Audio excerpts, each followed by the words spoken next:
Well, then, on more than one occasion, you've woken up on a day like this and said, man, it's going to be a great day.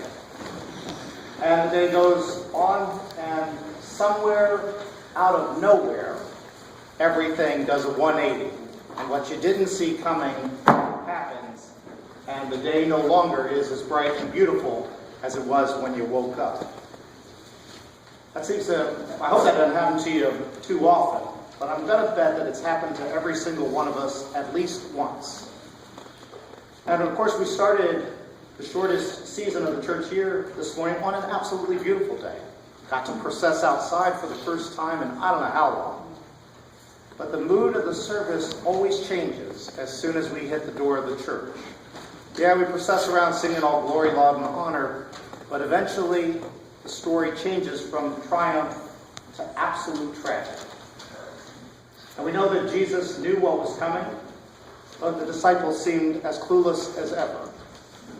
And it is in this Passion story that we get to enter into all of Holy Week encapsulated in one, but I want to encourage you, of course, to come every single day of Holy Week to revisit the story a little deeper. But for me, the Passion of Jesus Christ has been a very human story and one that I can relate to, and hopefully you can as well. Whether you see yourself as Jesus, somebody who can have something go terribly wrong and wonder, where did all my friends go? Where is everybody who was there for me in the good times, who have now seemed to have disappeared or are backtracking as I'm going forward? Perhaps you've regrettably even been the disciple, said, I'll be with you there all the time. But as soon as a friend's troubles start to come, you start to back up just a little. Because, A, if it goes terribly wrong, you don't really want to get caught in the midst of that. Or worse, you won't know what to do with that person's pain and hurt. We know that the story continues on and that things keep getting progressively worse time and time again. But we can look again to Jesus to see, what do we do in those times when we can see that this is not going to work out really well for us. Notice the first thing Jesus does is pray.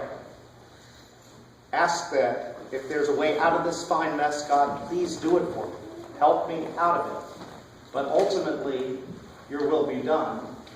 Or perhaps even more ultimately, if I have to go through this, don't leave me alone.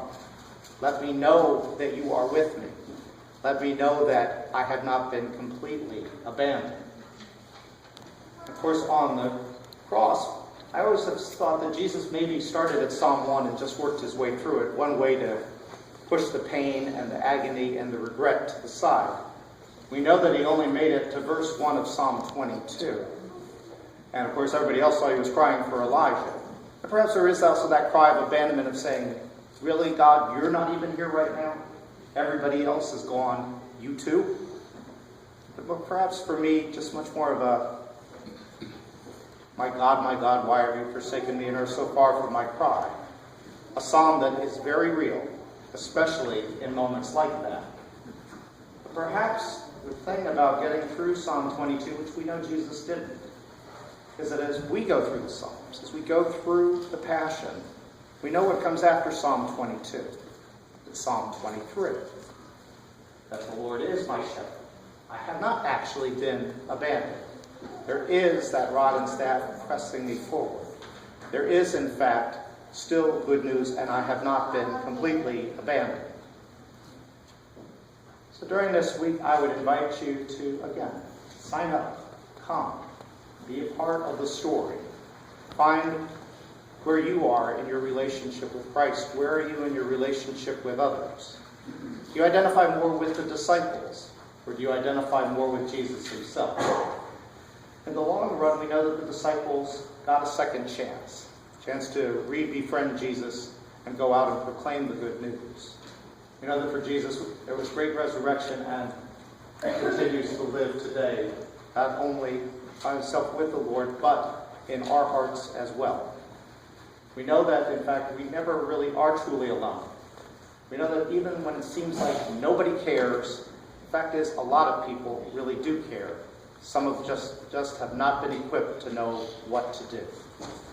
But it is in our prayers that we ask not to ever feel solo, not to feel abandoned, but most especially perhaps when we are the ones doing the backtracking, to ask for the strength to go and be beside our friends.